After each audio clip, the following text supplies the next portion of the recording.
Welcome to Behind the Line, where we pull back the curtain on the challenges facing first responders and frontline workers. The work you do is unique, and so are the stresses that go with it. Join me as we tackle key issues to reduce risks for burnout, and as we work to support you in doing the job you love without sacrificing being the kind of person you want to be. Hey there, and welcome back to Behind the Line. I'm your host, Lindsay Foss. I have worked as a clinical counselor specializing in trauma therapy for over a decade now, and as a result of my work, I have become a wellness advocate and educator for first responders and frontline workers. This second role is one I have felt pulled into over the past number of years, as I find myself coming up against themes over and over again in my clinical work with first responders and frontline workers. I have felt frustrated that you aren't given better tools from the get-go to support sustainable wellness, given the intensity of the work you do. This show, Behind the Line, is a place for us to talk about the real-life behind-the-scenes challenges facing you on the front lines. I created this podcast with the hope of bringing easy access to skills for wellness, allowing you to find greater sustainability both on the job and off. Because the reality is that you sacrifice a lot in the work that you do, and you deserve to have a great life. I can hardly believe it's officially 2021. Happy New Year, friends.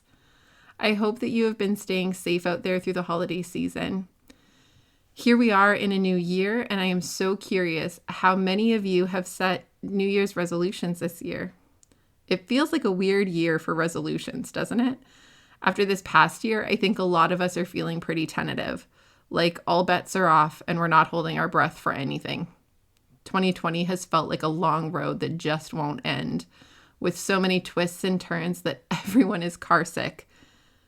We're still spinning as we head into this year, and it's hard to settle back in and find a path forward, which is why today's topic is well-timed. Today I want to talk about hope.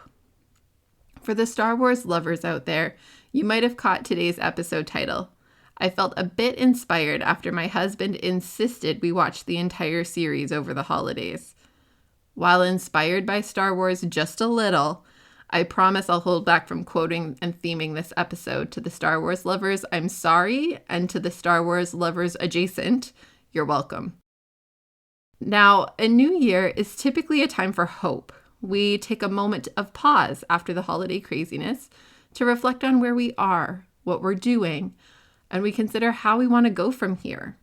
Whether you're into resolutions or not, the spirit of reflecting and repositioning is a good thing. This is what gives us the chance to take stock of what's working for us, what's going well, and what isn't and needs attention.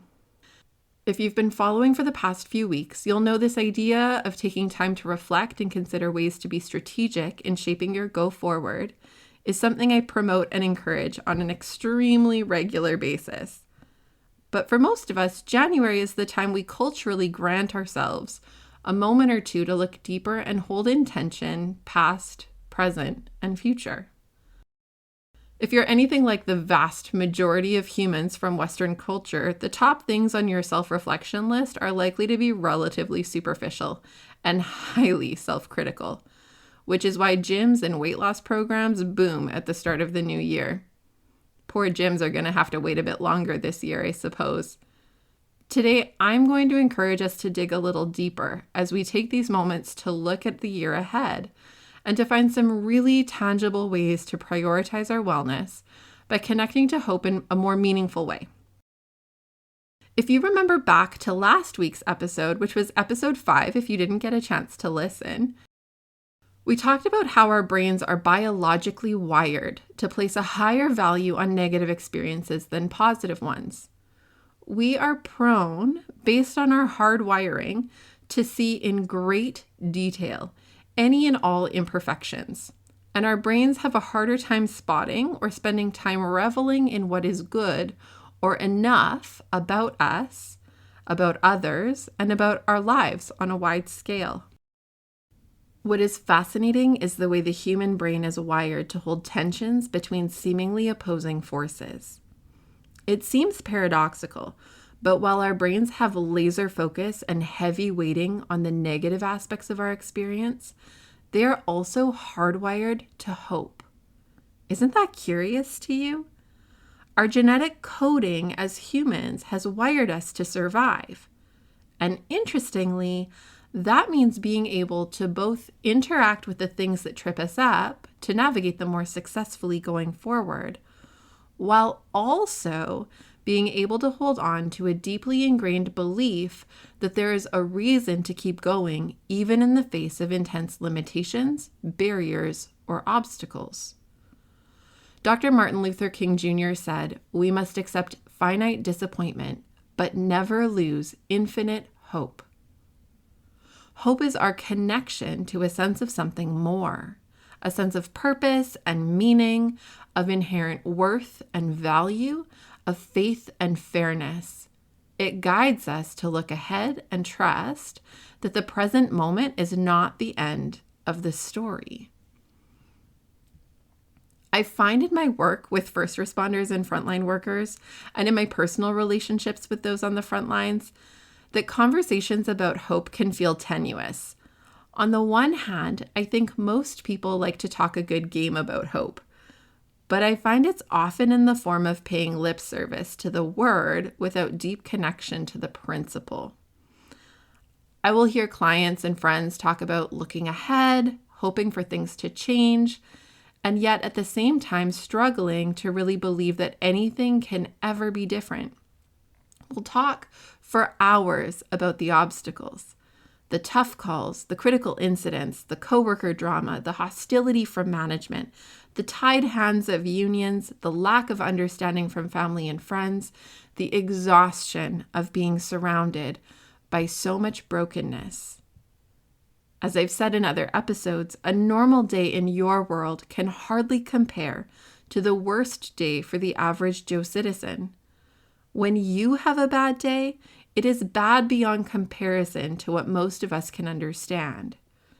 You show up day after day, and it is impossible to not be changed by the brokenness of the systems that surround and, quote unquote, support you. No one comes out of this kind of work unscathed. Holding on to hope, while hardwired into us, can easily become overshadowed when this is the version of reality that we're seeing day in and day out. Now, I'm going to tell you a quick story. It's probably going to seem random and disconnected from what we're talking about for a minute, but I promise it has value, and I'm going to ask that you follow me here. As a random fact about me, I'm left-handed. Being left-handed is fine, but I grew up in systems with people who were largely right-handed. And rather than learn to adapt certain skills to being left-handed, I instead figured out how to do a lot of things right-handed. For example, I hold a hockey stick and swing a bat right-handed because I was typically taught by right-handed people and found it easier to do it their way than figure out how to adapt it. What I've learned about myself over time is that my left hand is what I tend to use for any detail-related activity, like writing or using scissors, things that require any amount of finesse. Meanwhile, when I need to do something that requires muscle, my right hand will be the one to reach out and grab the 5 bags of groceries or lift my 40-pound kid up into my arms. You know, when you go to get blood drawn, they often ask you which hand is your dominant hand, and then you do the draw from the opposing arm, based on the theory that most people will use their dominant hand to lift and grab things. For me, I often have to remember to ask them to draw from my dominant side because I'm an oddball, and I'll end up grabbing all of the stuff with my non-dominant hand. Now, here's the connection to the topic of hope. Are you ready? I want you to think about your brain like a muscle. The parts of it that you work are going to get stronger, and the parts of it you neglect are going to get weaker. Are you with me so far? Every time that you engage in life and the experience is fraught with hard, sad, cruel, dark, and so on, you are working that muscle in your brain that says, see, we need to stay really guarded and anticipate that things in the world are mostly shit most of the time so we don't get caught off guard and have even worse things happen. As that muscle gets stronger, it does more of the heavy lifting. It will start to become the muscle that will naturally reach out and grab for things even when it shouldn't. And it will taint your perspective about things it has no business being a part of. Meanwhile, the part of your brain that is connected to hope and aspects of life that revive and sustain hope, if not getting an equal workout, will struggle to keep up. This is actually a significant part of why burnout happens. We overwork and strengthen the connections that focus on negative aspects of our experiences and life generally, and we underwork and neglect the connections that focus on the hopeful aspects of life. When we do this for long enough, the connections in our brains work increasingly on autopilot, where the negative skew will automatically and without thinking be the muscle that reacts and responds to everything. There are aspects of this that contribute in significant ways toward more serious concerns like PTSD as well, where the brain has become wired to constantly be scanning for threat and risk and struggle to connect to a sense of safety. Okay, if you've been listening to the last several episodes, you know I love to talk about intention and strategy. And this applies to hope as much as it does to anything else. We've been talking about the brain as a muscle, and I think it's a helpful visual. Much like the idea of training certain muscle groups in our bodies, we need to get intentional about strategically training the hope part of our brain. We want to pay attention to developing and strengthening this part of the brain so that it can help do more of the heavy lifting. We want this part of the brain to have equal opportunity to be the arm that naturally extends to grab something. The harder we work at developing this part of the brain, the stronger it gets, and the more it can support us in the times we need it most. Engaging in hope-strengthening training is a protective and preventative choice. Growing this capacity can help reduce the likelihood of burnout and the degree and intensity of post-traumatic stress reactions. While hope might sound fluffy, I promise you that focusing on this area can be a significant game changer in making your work sustainable and reducing the negative impacts of the work on your life. We're going to talk today about 6 tangible ways to strengthen the hope part of your brain. Now, don't feel like you have to grab a pen and paper and scribble these things down furiously, because I have done you the benefit of including a link where you can access a worksheet with these tools in the show notes if you want to start working at strengthening your hope muscle a bit quicker. All right, number 1, a helper's heart. You may have heard this quote by Mr. Rogers. He said, "When I was a boy and I would see scary things in the news, my mother would say to me, 'Look for the helpers. You will always find people who are helping.'" End quote. You are who the general populace look to for hope. You are the helpers. But what do the helpers look to find hope? My encouragement to you is to look for the heart. What I mean by this is to direct your focus to the helper's heart that causes you and others to be in a hard situation at all. We talked about this a bit in the episode about anchoring.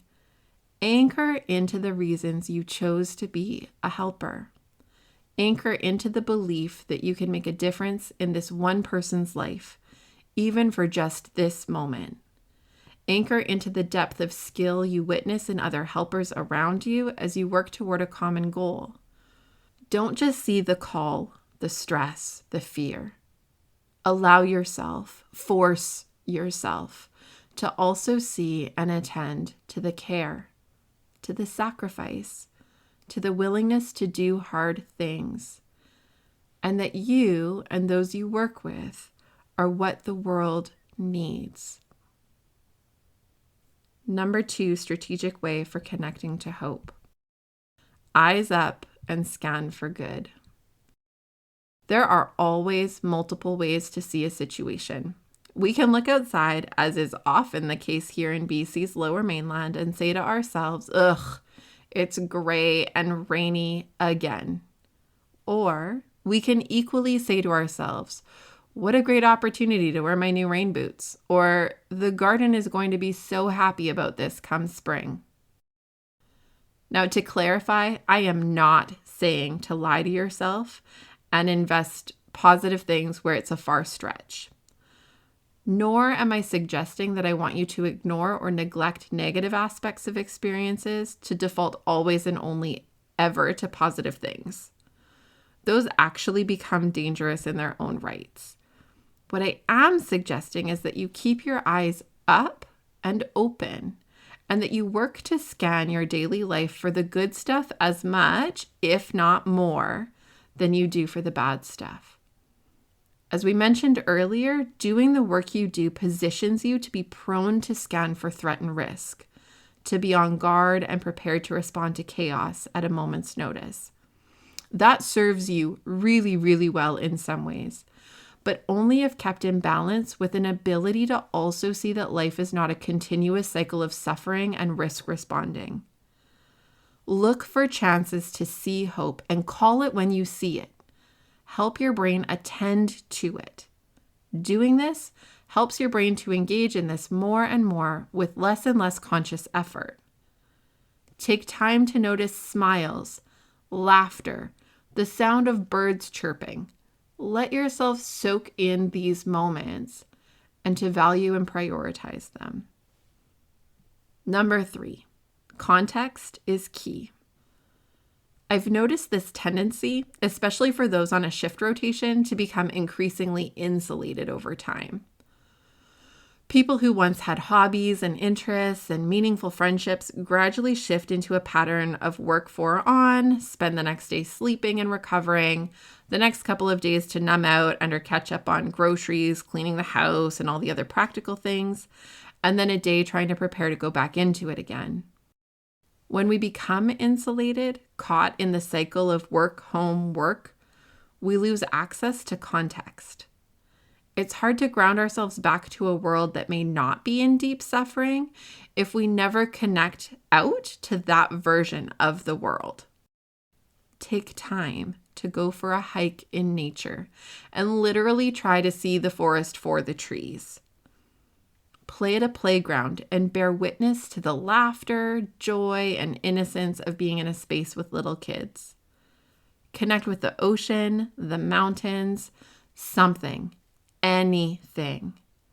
Put yourself in positions where your brain is exposed to calm, safe, peace, rest. Allow these spaces to counterbalance what you face during your week and help your brain recognize that your work and stress is a small piece in the midst of a much larger story and context. Okay, the 4th thing as we talk about strategic and intentional ways to interact with hope is to remember that gratitude is hope's cousin. We talked about gratitude a bit last week and how it helps us counterbalance the brain's tendency to highly value negative experiences as a survival mechanism. Again, we don't want to pretend the negative things aren't there. We do need these for survival purposes. But we need to be careful to not allow the hard things to stand in exclusive isolation. We have to intentionally challenge our brain to look at the good stuff, to see and notice what is decent, kind, peaceful, caring, and so on all around us. If we don't, we will get sucked down into the deep, dark bowels of depression and dissociation. Because of the work you do and the frequency of your interactions with the worst moments of human suffering, this might sound fluffy or glib, but I swear to you, it's not. This is where you need to double down in an effort to stay above water. Carve out time, ideally daily, to really take a moment to step back from your day and attend to the things that are going well, the things that ground and anchor you, the things that remind you that the world isn't always terrible all the time. This type of reflection as a consistent practice is worth its weight in gold. Number 5, active rest to restore.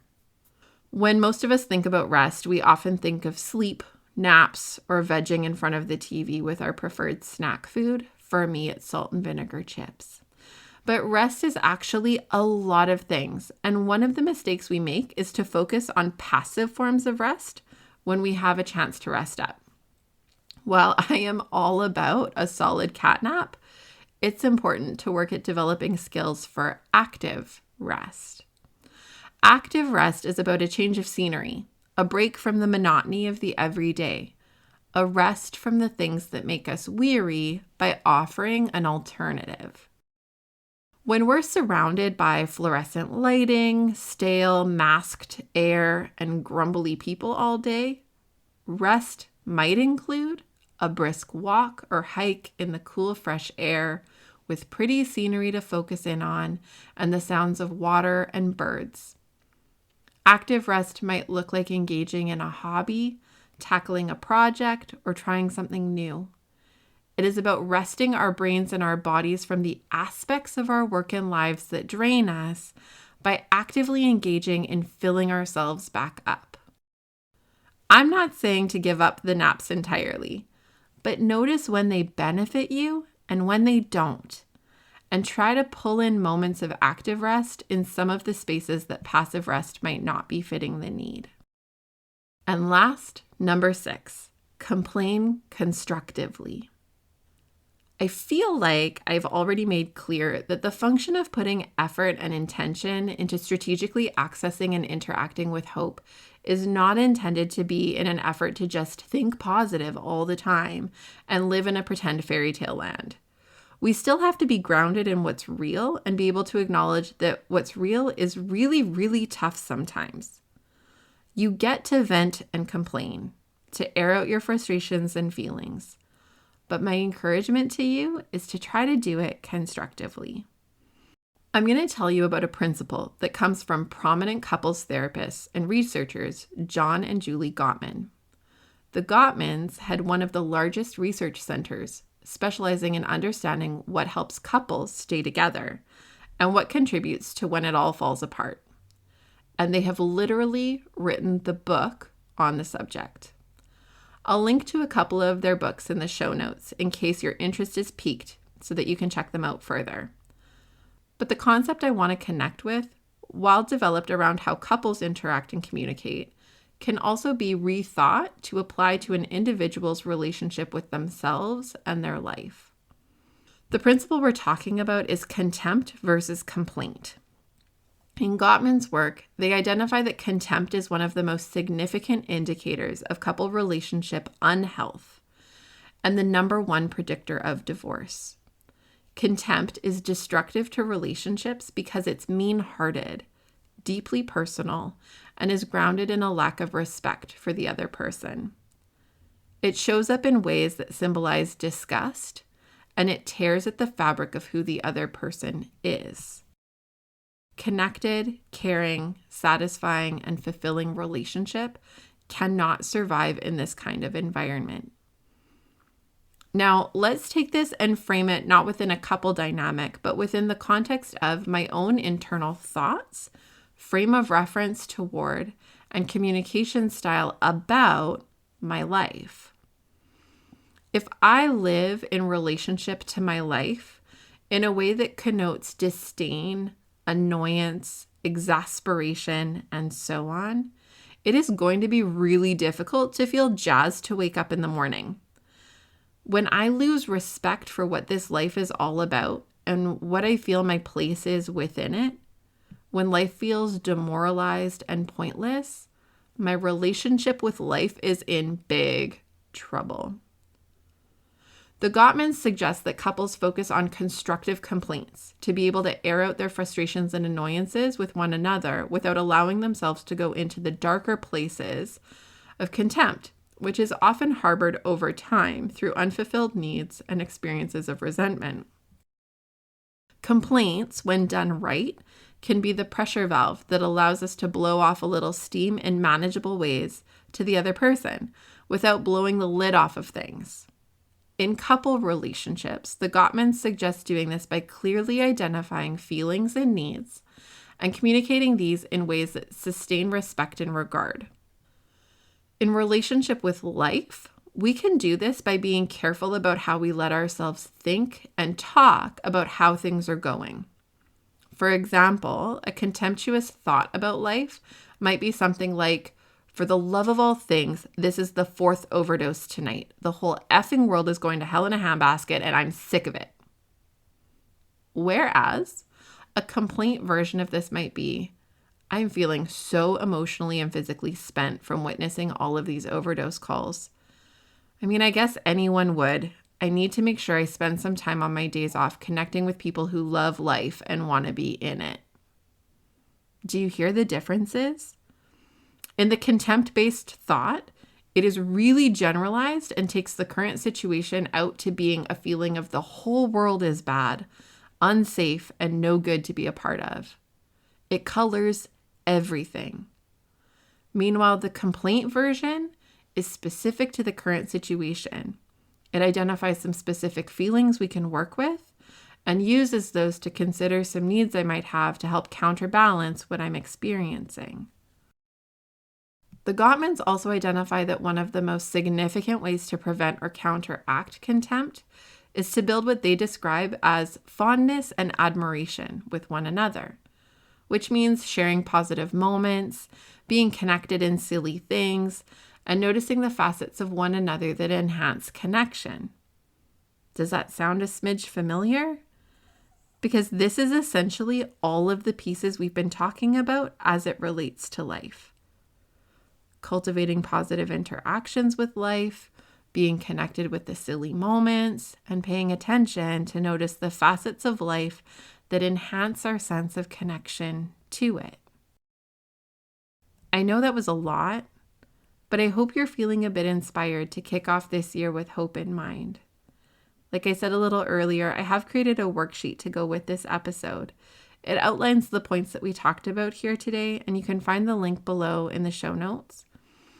It walks you through the 6 tangible ways to strengthen the hope part of your brain and some prompts to facilitate working these into your daily life.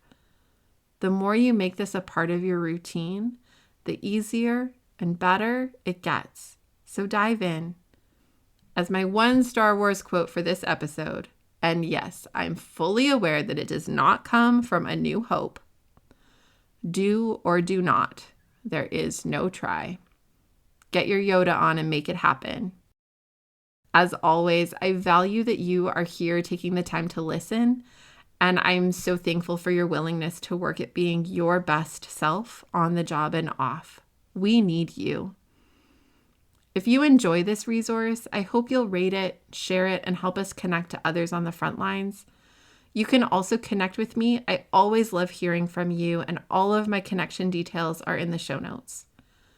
Happy New Year, friends. Keep the hope. And until next time, stay safe.